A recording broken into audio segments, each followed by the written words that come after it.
Integrales. ¿Alguna vez te has preguntado por qué la derivada y la integral son procesos inversos? En este vídeo exploraremos de manera intuitiva la conexión entre la derivada y la integral, sin sumergirnos en excesivo rigor para hacer la comprensión más accesible. Y de alguna manera el área de esos rectángulos, que sí que sé calcular, es una aproximación, mejor o peor, del área exacta y real que pretendemos calcular. Vamos a establecer ese vínculo fundamental entre ambas, conocido como el teorema fundamental del cálculo. Este resultado aporta sentido a todo el cálculo y sin él el mundo no sería como lo conocemos debido a sus amplias repercusiones. Y ese resultado es simplemente maravilloso. Prepárate para sumergirte en esta clase. Te garantizo que será una experiencia súper enriquecedora. ¿Listo para acompañarme?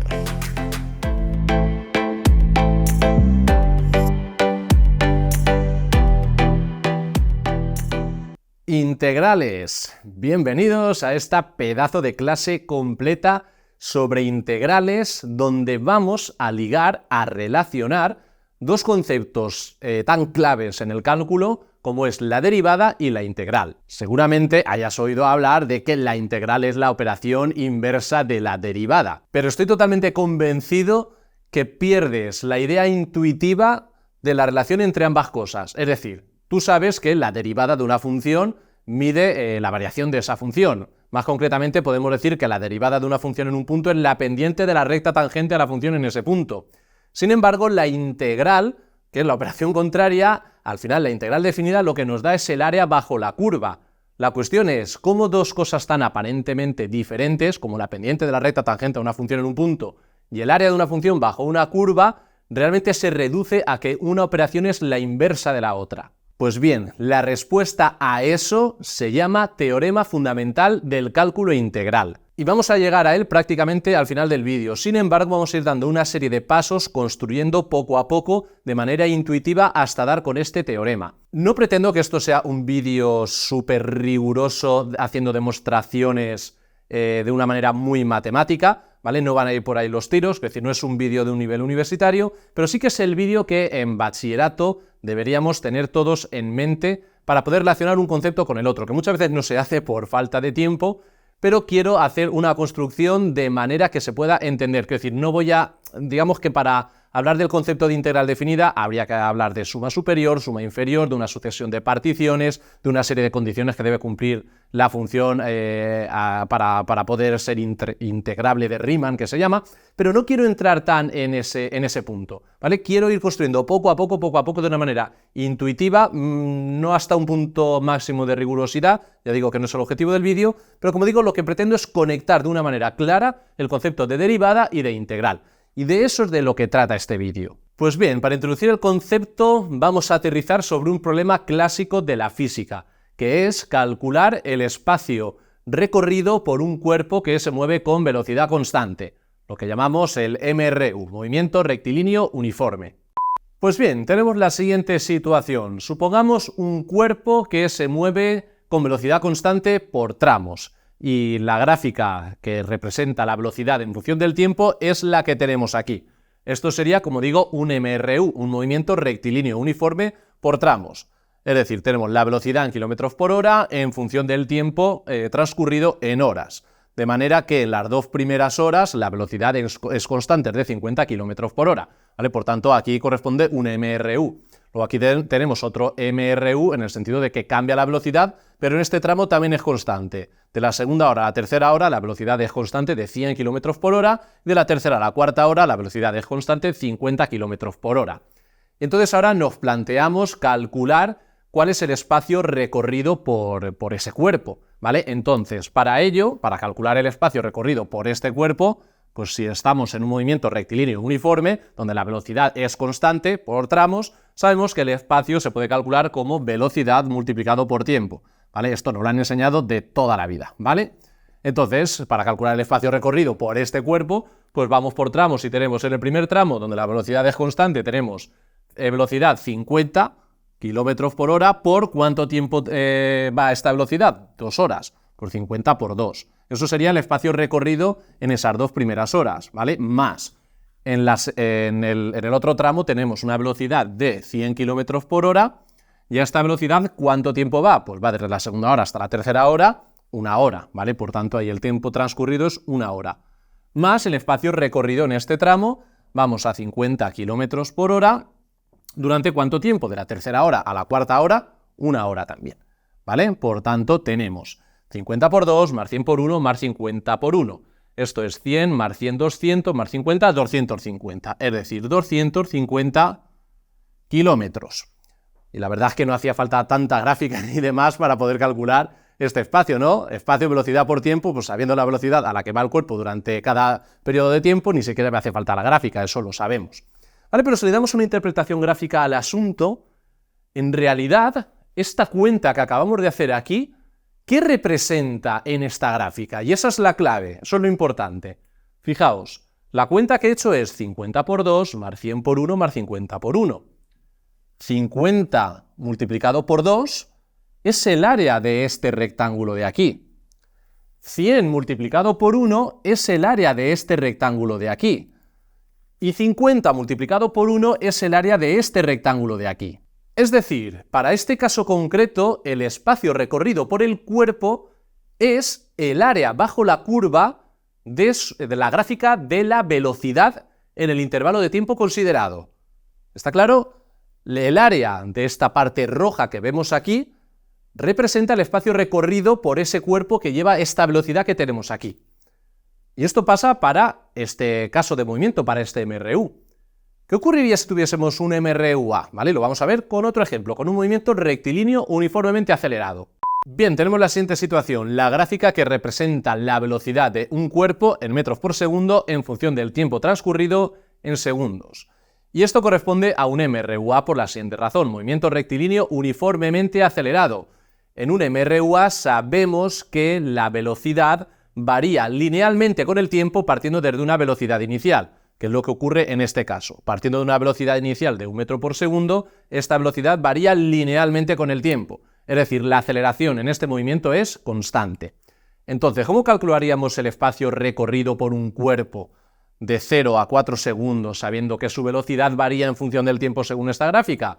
Pues utilizando las ecuaciones del MRUA, que seguramente has visto más de una vez. Sabemos que en un MRUA el espacio recorrido por un cuerpo es la velocidad inicial por el tiempo transcurrido más 1 medio por la aceleración por el tiempo al cuadrado.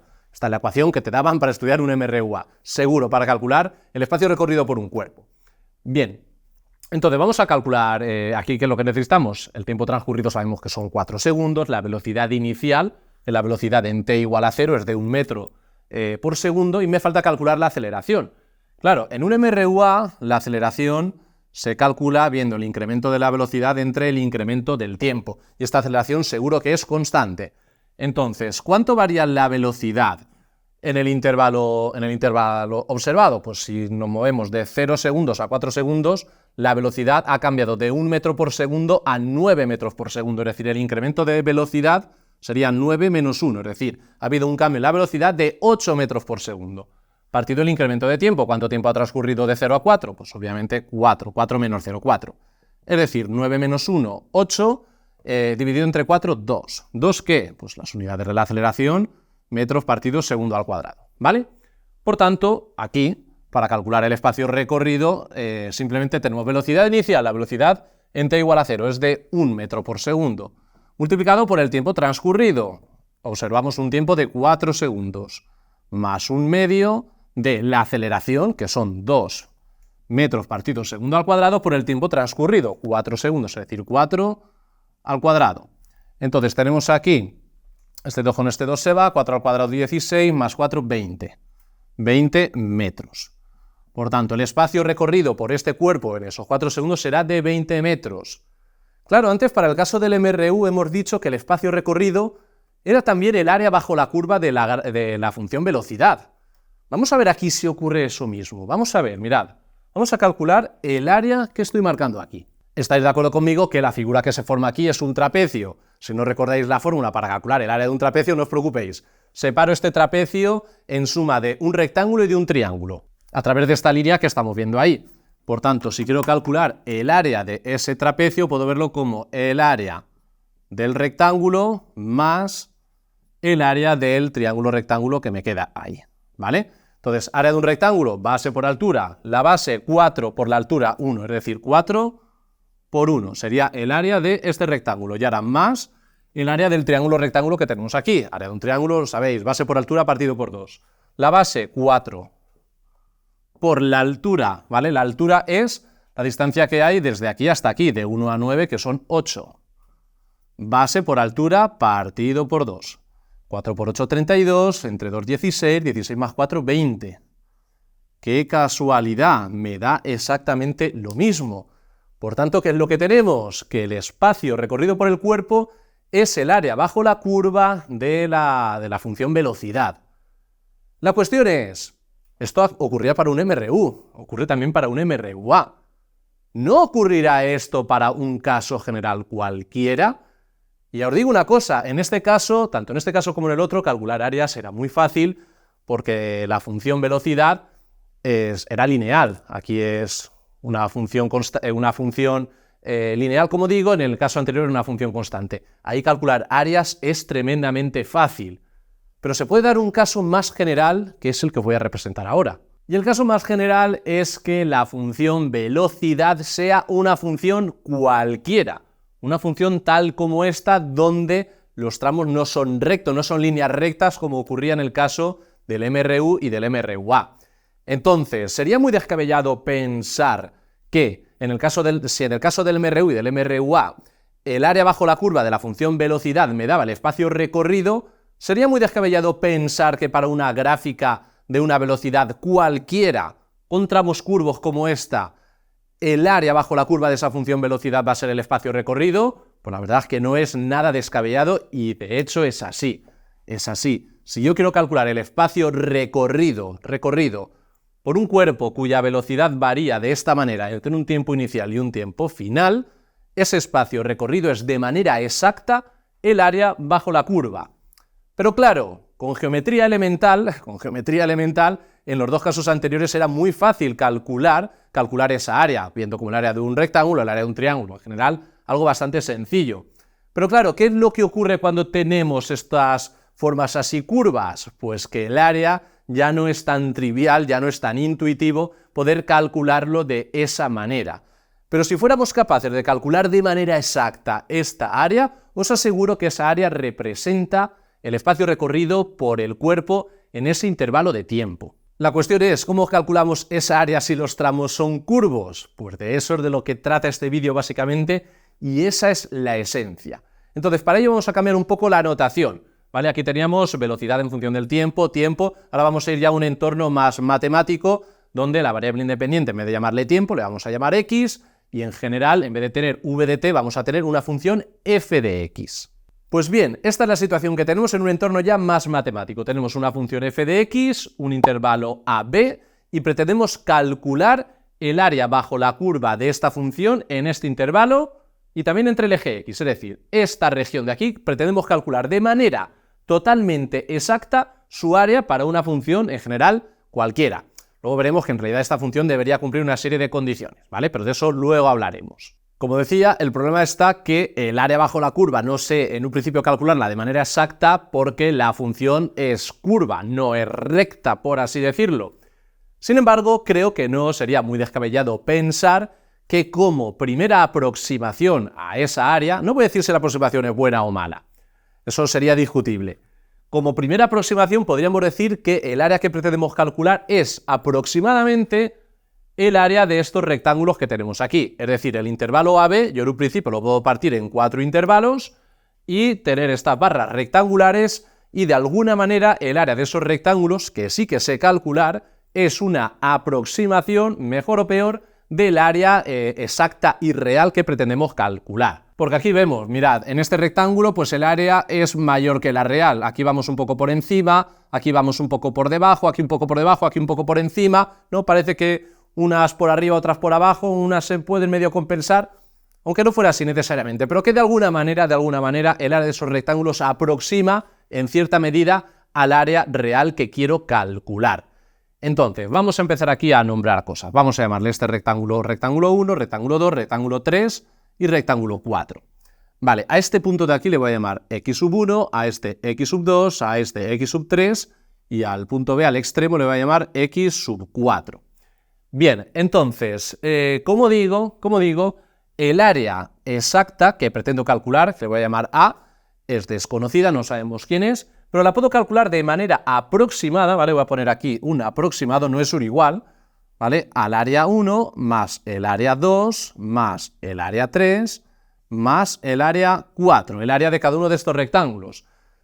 ¿Sabemos calcular el área de cada uno de estos rectángulos? Pues claro que sí, ¿vale? Bueno, por otra parte también vamos a llamarle a la distancia, a la anchura de la base de estos rectángulos, a la base de estos rectángulos le voy a llamar delta sub x, ¿vale? En este caso, por simplificar, he hecho que todos los rectángulos tengan la misma base, no tiene por qué ser así, ¿vale? Pero en este caso, por simplificar, lo voy a hacer así, ¿vale? De manera que para este caso concreto, pues delta de x, la amplitud de cada uno de los rectángulos, ¿a qué va a ser igual? Pues a la longitud del intervalo, en este caso b menos a, es decir, b menos a dividido entre 4, porque en este caso he considerado 4 subintervalos, ¿vale? Entonces, como digo, voy a calcular el área de cada uno de estos rectángulos. El área de los rectángulos sabemos que es base por altura, ¿vale? Entonces, el área del primer rectángulo, la base es delta de x por la altura. ¿Quién es la altura de este rectángulo? Pues mirad, este rectángulo tiene esta altura que llega hasta este punto de aquí.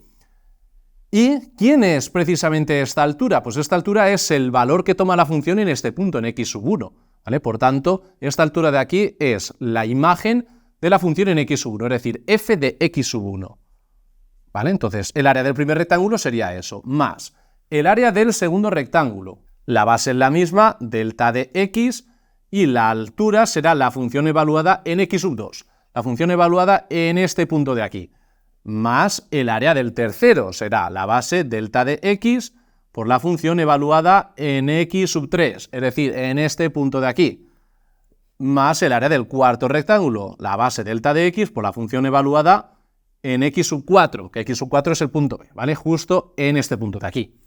¿Vale? Entonces la cuestión es, ¿esto lo puedo expresar de una manera un poco más compacta? Pues sí, lo voy a hacer mediante un sumatorio. Mirad, esto es el sumatorio desde y igual a 1 hasta 4 de la función evaluada en x sub i por delta de x. Mirad, la delta de x es la misma siempre y lo que vamos cambiando es el punto en el cual evaluamos la función x sub 1, x sub 2, x sub 3, x sub 4.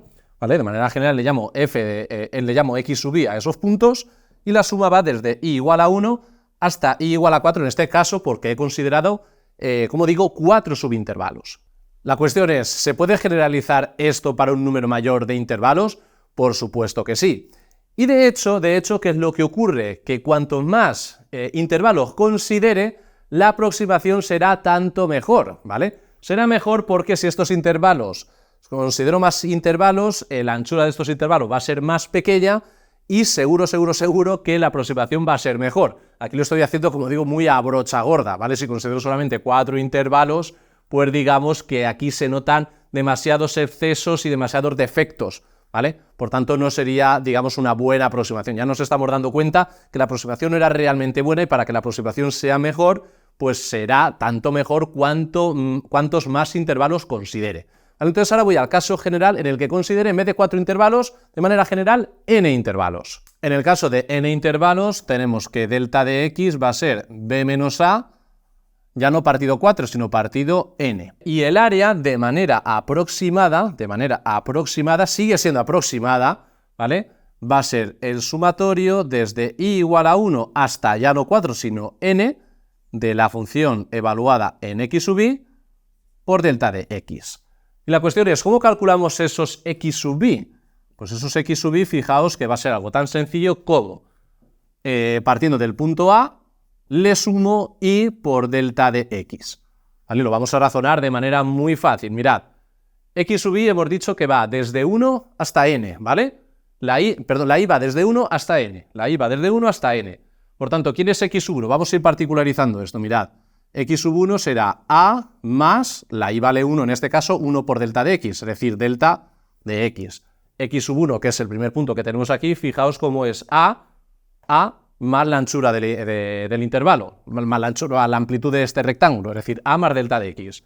¿Quién será x sub 2? Pues x sub 2 será a más la y, en este caso vale 2, 2 por delta de x, ¿vale? X sub 2 es esta a más 2 veces delta de x. Y así iríamos hasta x sub n, ¿vale? X sub n sería a, ¿vale? Más n por delta de x, ¿vale? Y esto al final me lleva al punto B, ¿vale? Fijaos, en este caso para x igual a 4, ¿vale? Para x igual a 4, x sub 4 sería a más 4 delta de x, ¿lo veis? Este punto de aquí es a más 4 veces delta de x. En el caso general de n quedaría de esta manera, ¿vale? Por tanto, al final vemos que los elementos importantes son estos, el delta de x, que es b menos a entre n, los x sub i, que son las abscisas donde voy a ir evaluando la función para ver la altura de los rectángulos, dado mediante esta expresión a más i delta de x, y una aproximación del área, que es el sumatorio desde igual a 1 hasta n de la función evaluada en cada uno de esos puntos por la amplitud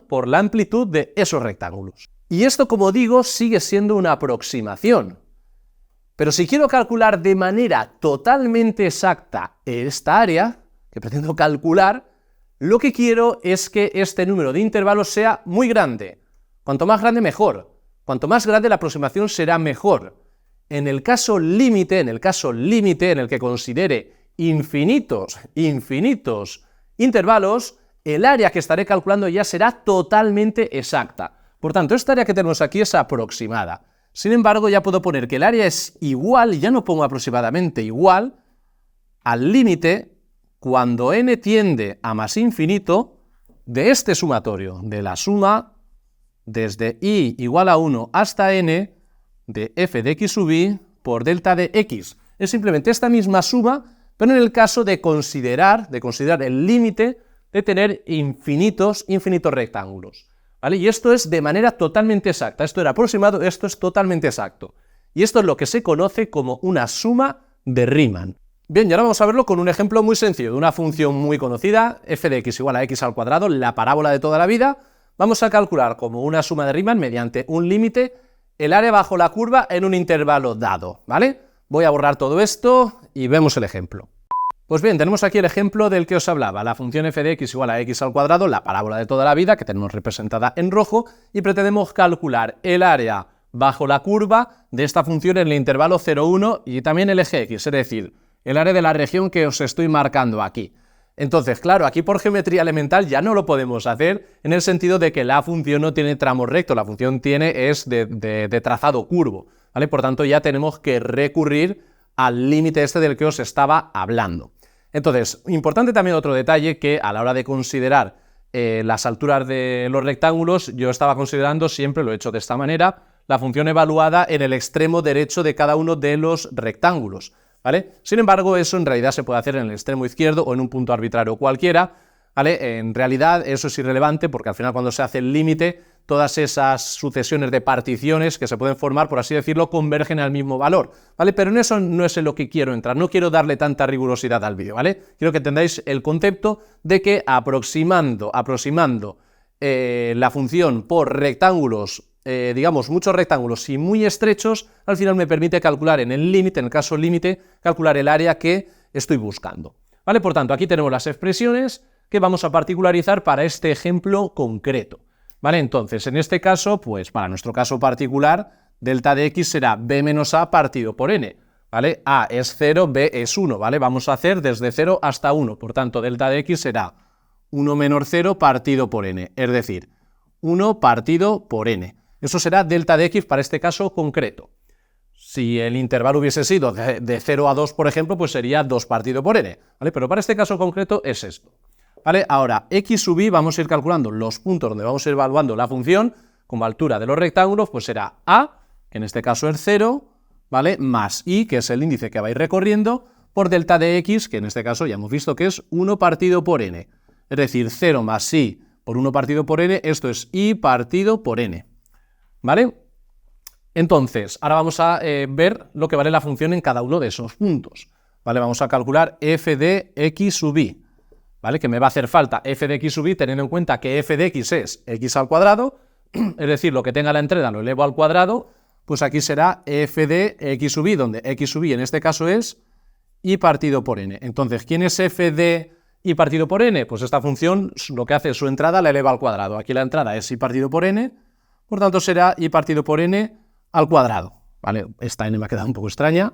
Bien, entonces, como digo, vamos a calcular el área haciendo el límite. Es decir, el área va a ser el límite, cuando n tiende a más infinito, de la suma desde i igual a 1 hasta n de f de xi que es i partido por n elevado al cuadrado por delta de x. Delta de x es 1 partido por n. Esto es el límite cuando n tiende a más infinito de la suma desde i igual a 1 hasta n, y fijaos como aquí me queda i cuadrado partido n cuadrado por 1 partido por n. N cuadrado por n es n al cubo. Y de hecho, fijaos como este sumatorio lo estoy haciendo en la variable i, ¿vale? En la variable i, por tanto, todo lo que no dependa de i, lo puedo sacar factor común, lo puedo sacar fuera, ¿vale? Lo puedo sacar fuera del sumatorio. Por tanto, lo voy a expresar esto de esta manera mejor. Límite cuando n tiende a más infinito, como digo, n cuadrado por n es n al cubo, que me queda dividiendo 1 partido n al cubo por el sumatorio desde i igual a 1 hasta n de i al cuadrado, ¿vale? De i al cuadrado. Entonces, me queda, sigo por aquí, creo que tengo espacio, límite cuando n tiende a más infinito de 1 partido n al cubo por el sumatorio desde i igual a 1 hasta n de i al cuadrado, ¿vale? Y esto es la suma de los cuadrados de los... perdón, esto es la suma de los cuadrados de los n primeros números naturales, ¿vale? Y en el vídeo que está saltando ahí a la derecha la tarjeta, que es el vídeo justo anterior que subí a este, demostraba lo que valía esta suma, porque no quería llegar a este vídeo y aquí ahora tuvieseis que hacer un acto de fe diciendo, pues esta suma vale esto. Si hacemos eso, le matamos la gracia al vídeo. Por eso quería hacer un vídeo previo en el que demostrara lo que vale esa suma, ¿vale? Entonces, podéis comprobar que esta suma vale, si lo consultáis en ese vídeo, lo siguiente, es n por n más 1 por 2n más 1 partido por 6. Tenéis que ver ese vídeo, es indispensable, si no esto no vais a entender de dónde sale. Así de manera directa no es súper evidente, no es obvio, hay que ver ese vídeo. Entonces, fijaos, tengo que calcular este límite, ¿vale? El límite ya en la variable n, ¿lo veis? El sumatorio ya lo he calculado y el resultado del sumatorio es esto de aquí.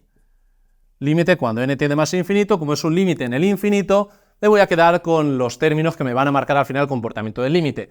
No me hace falta hacer aquí toda la multiplicación completa, me voy a quedar con el término de mayor grado, que es el que realmente me interesa. Término de mayor grado en el numerador se va a dar cuando multiplique esta n y por este 2n que tenemos aquí. Por tanto, eso es n por 2n, eso va a ser 2n al cubo. Eso es lo que me quedará en el caso, en el límite cuando seleccione el término de mayor grado, que es el que realmente me importa. Y en el denominador me queda 6 por n al cubo. Entonces veo que esta n al cubo con esta n al cubo se cancela y me queda el límite cuando n tiende más infinito de 2/6, que eso es 1/3. Y de manera exacta puedo afirmar, sin miedo a equivocarme, que el área bajo la curva roja, entre 0 y 1 y el eje x es de manera totalmente exacta igual a 1/3. Entonces, ahora podréis pensar, y cada vez que quiera calcular un área, ¿tendré que hacer todo este procedimiento de la suma de Riemann, del límite, del sumatorio y demás? La respuesta es que no, afortunadamente es que no, porque en este caso es una función sencilla y la suma más o menos es sencilla de hacer. O sea, que tuviésemos una función cualquiera, este sumatorio no es tan evidente, no es tan obvio, no es tan sencillo de calcular. Pero afortunadamente, como luego veremos, esto se puede calcular de una manera muchísimo más rápida que hacer todo este proceso de la suma de Riemann con el límite, ¿vale? Pero eso lo vamos a dejar para un poco más adelante. Bien, como decíamos, la suma de Riemann dada mediante el límite cuando considero infinitos rectángulos me da el área bajo la curva de una función en un intervalo y vamos a expresar esa suma de Riemann con otra notación diferente que sea un poco más cómoda, más manejable. Es decir, el área de manera exacta que tenemos aquí encerrada, si esto es nuestra función f de x, el intervalo AB, es el límite cuando n tiende más infinito del sumatorio, este que tenemos aquí. Pues esto lo vamos a expresar con otra notación que es mucho más cómoda, y es esta de aquí, con este simbolito que tenemos aquí, aquí A, aquí B, f de x por una cosa que llamamos de x diferencial de x. Y ahora podéis decir, ah, mira, ya tenemos ahí la integral. No estoy hablando todavía de la integral como aquella cosa que es contraria a la derivada. Eso va a venir después, ¿vale? Solamente quiero que veáis que esto, escrito de otra manera, va a ser esto. Este símbolo que llamamos integral definida, ¿vale? Definida porque vamos desde un punto hasta otro, integral definida desde A hasta B, en realidad eso no es más que una suma, ¿vale? Este símbolo de la integral es el equivalente a esta suma en el caso límite en el que considere que estoy sumando infinitos rectángulos, infinitas áreas de infinitos rectángulos, ¿vale? Este símbolo de aquí, repito, es la suma, la función evaluada en cada uno de esos puntos, lo que llamamos aquí de manera genérica f de x, y este delta de x, que era la amplitud de los intervalos, esto es lo que llamamos diferencial de x, y no es más que la amplitud de los intervalos, la amplitud de los rectángulos, en el caso límite en el que considere infinitos rectángulos. Por tanto, en el caso límite que considere infinitos rectángulos, ¿qué ocurre con esa delta de x? Que es infinitamente pequeño, ¿vale? Infinitamente pequeño. Entonces, este de x, por así decirlo, es la amplitud de esos rectángulos en el caso límite que sea infinitamente pequeña, porque en vez de considerar 5, 20 o 30 o 50.000 rectángulos, considere el caso límite de infinitos, ¿vale? Por tanto, este delta de x, por así decirlo, es el límite el diferencial de x es el límite de esta delta de x en el caso de que n tienda a más infinito, ¿vale? De manera así intuitiva. Y esto, repito, que se le conoce como la integral definida desde a hasta b de f de x diferencial de x, es decir, el área que tenemos aquí encerrada de esta función f de x en el intervalo ab, se representa de esta manera, la integral desde a hasta b de f de x diferencial de x. Aquí en realidad, para que esto sea el área de manera exacta, pues vamos a suponer que la función es no negativa en el intervalo, ¿vale? Pero bueno, como concepto lo tenemos aquí, de manera intuitiva lo tenemos claro. Vale, pues esto me va a llevar ahora a otro concepto que ya va a desembocar el teorema fundamental del cálculo, y para ello tengo que hablar de otra cosa, que es la función área acumulada, que es lo que vamos a ver a continuación. Bien, vamos a considerar la siguiente situación. Tenemos una función f de x, un intervalo a b, y un punto variable x que tenemos aquí, que es móvil, se puede ir desplazando por aquí.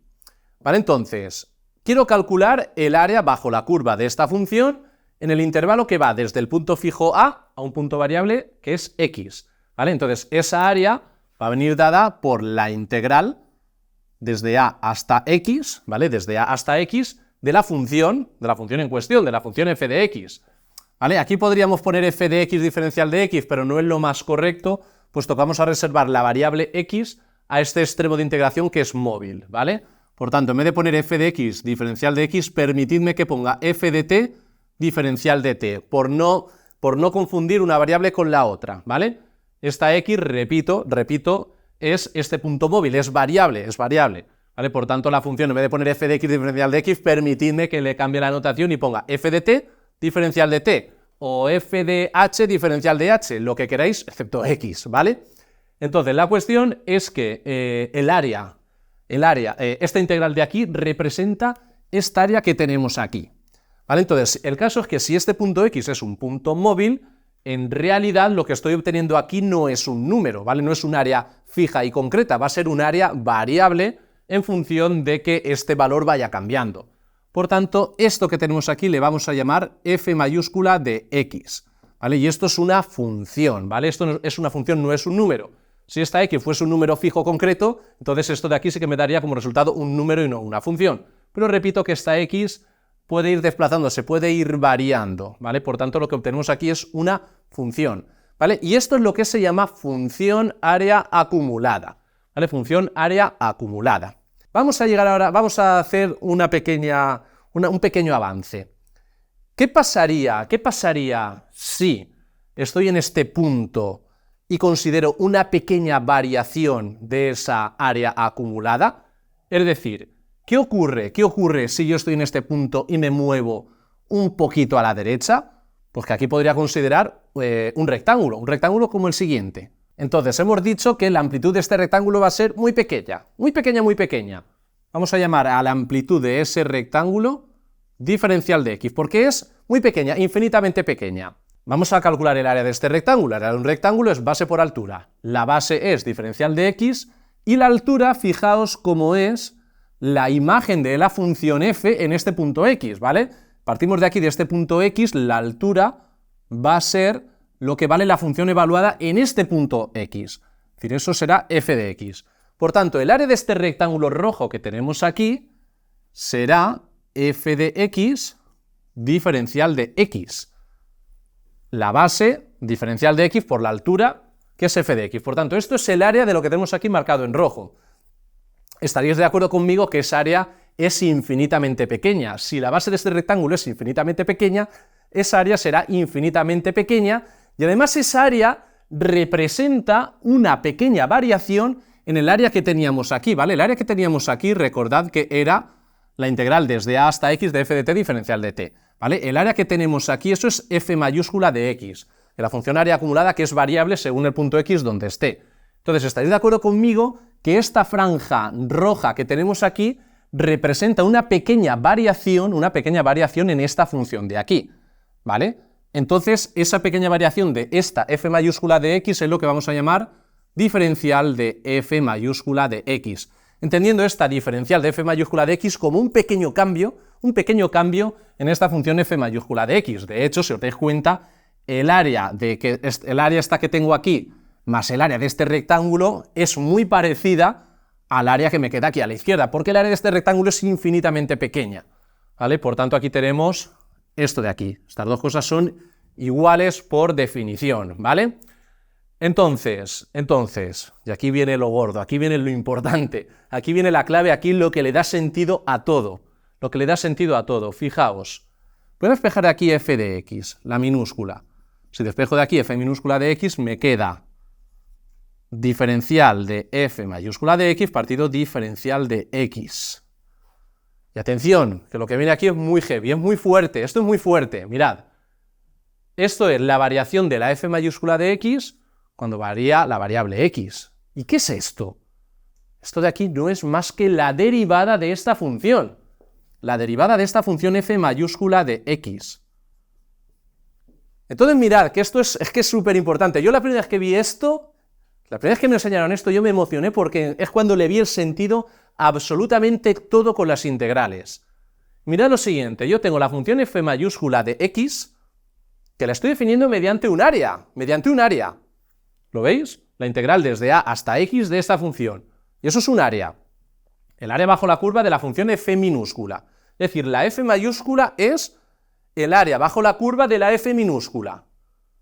Pero es que mirad, ¿qué cumple esta dichosa función? Esta dichosa función cumple que si la derivo, obtengo la función de dentro. Y esto es súper heavy, esto es súper fuerte.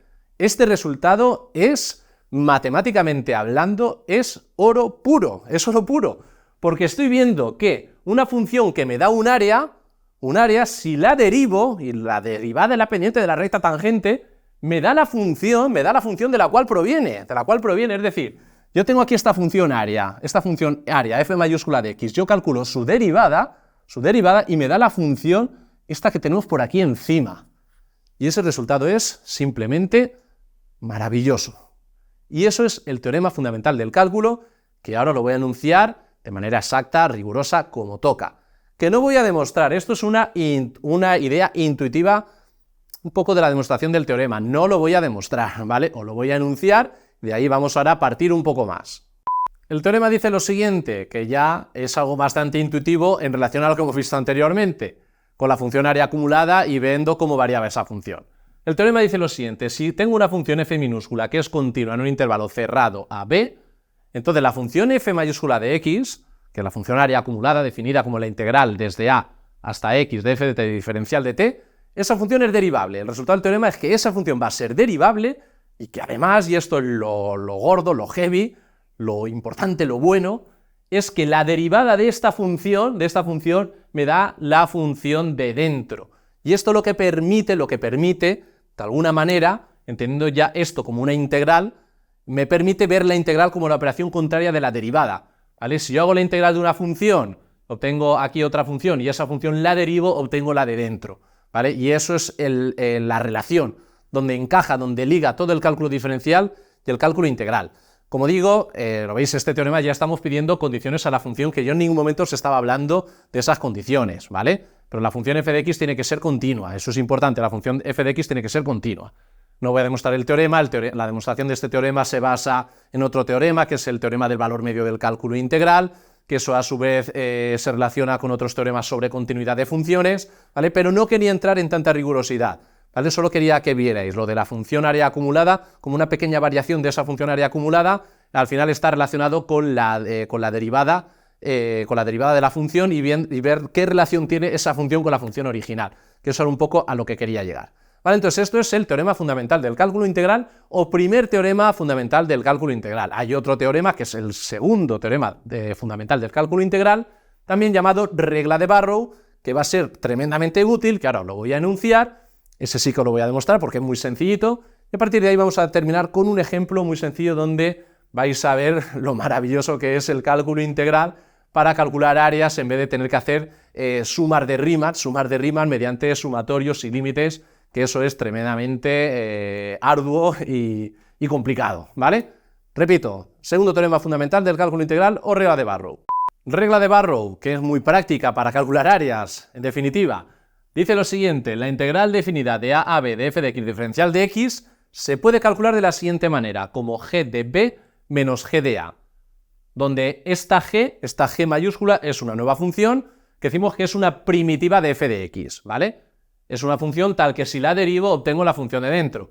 Esto es, si sabéis calcular ya integrales, ¿vale? Esta g de x sería la integral indefinida, ¿vale?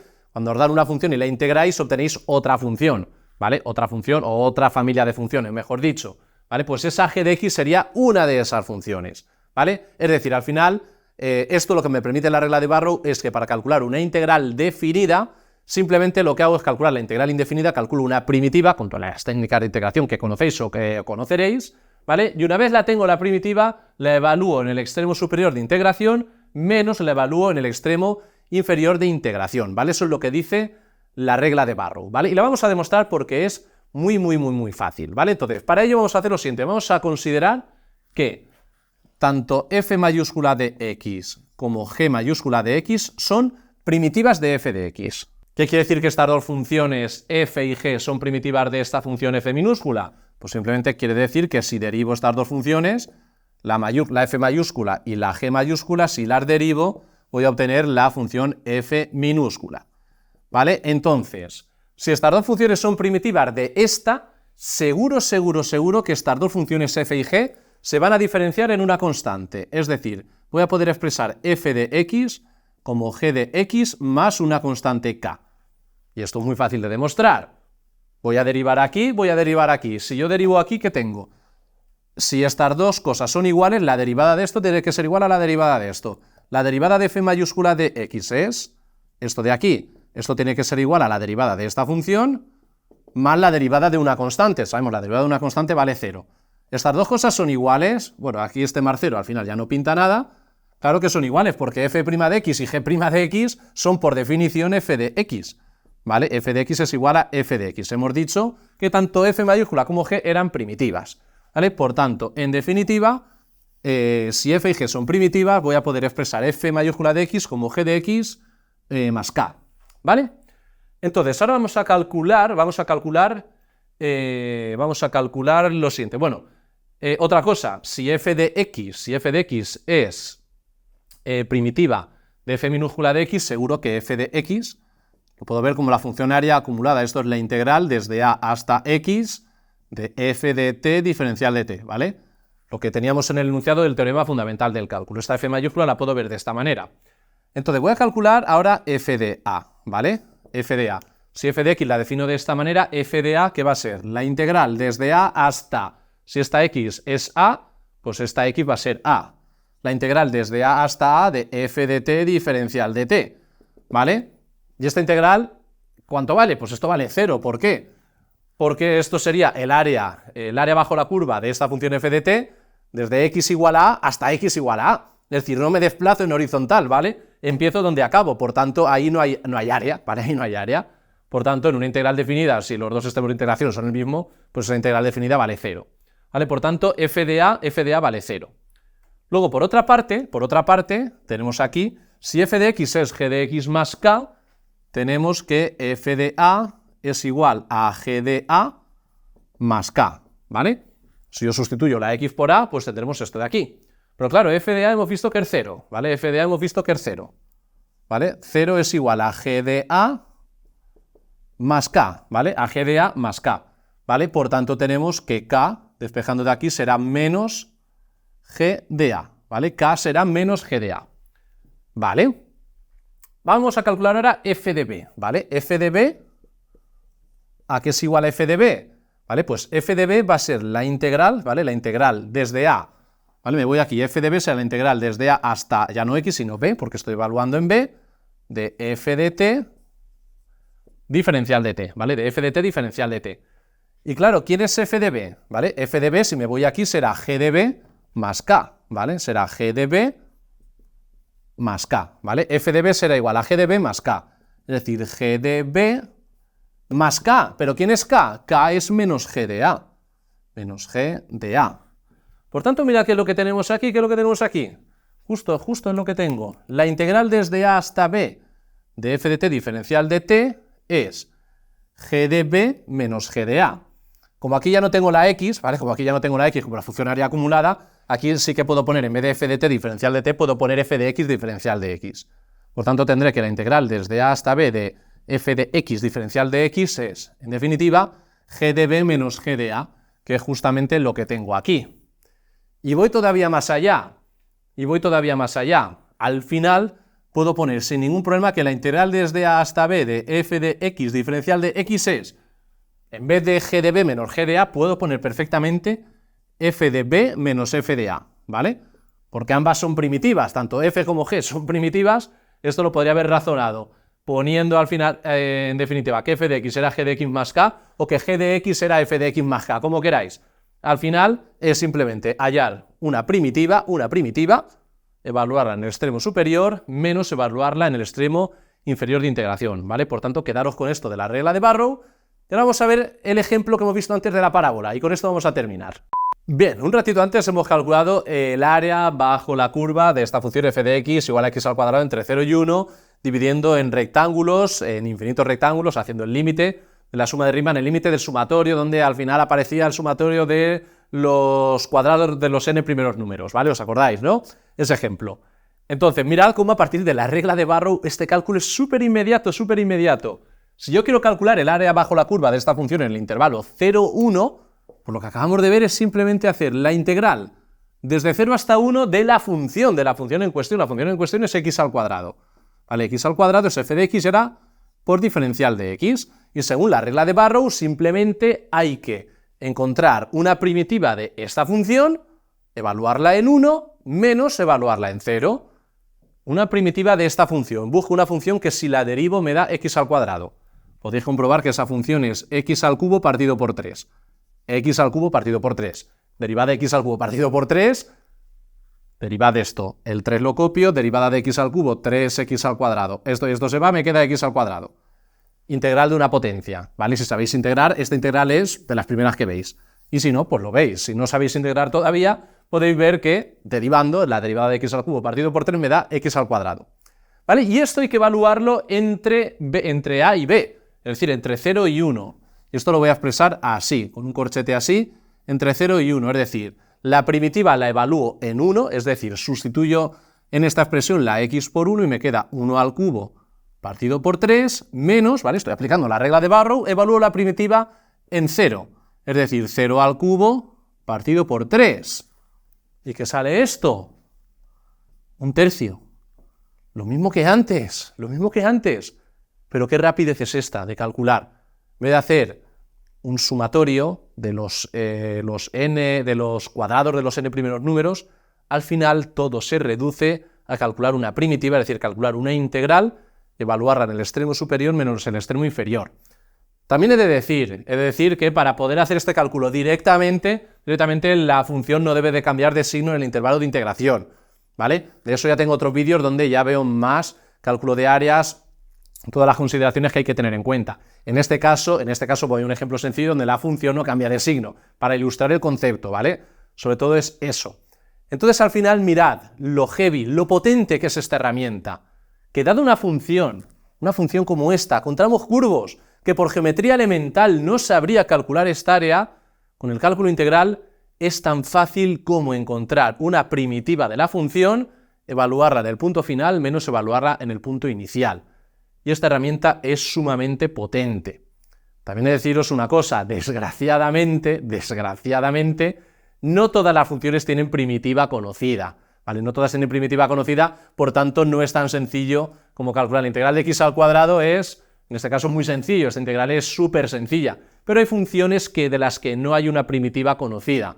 Entonces, en esos casos sí que hay que, para calcular esto, sí que hay que acudir a, digamos, a la suma de Riemann, haciendo muchos rectángulos, ¿vale? Y eso ya sería más temas de computación, de cálculo numérico, de métodos numéricos para calcular integrales, y de ahí hay otro mundo por explorar, de lo que se podrían hacer miles de vídeos, ¿vale? De integración numérica, que en ese caso se hace así en la práctica. Si yo la función no la sé integrar, ¿vale? O no conozco una primitiva de la función, o no es sencillo de integrar, entonces se recurre a métodos numéricos, que al fin y al cabo, hay muchos métodos, hay diferentes algoritmos, pero se basa, en definitiva, en aproximar esa área mediante rectángulos o trapecios u otras figuras, ¿vale? Al final se trata de eso. Pero si la función es fácilmente integrable, en el sentido de que conozco una primitiva, calcular un área es tan sencillo como hallar la primitiva y aplicar la regla de Barrow. Y así sería. Aquí tengo todo lo que os quería mostrar en este vídeo. Es muy potente,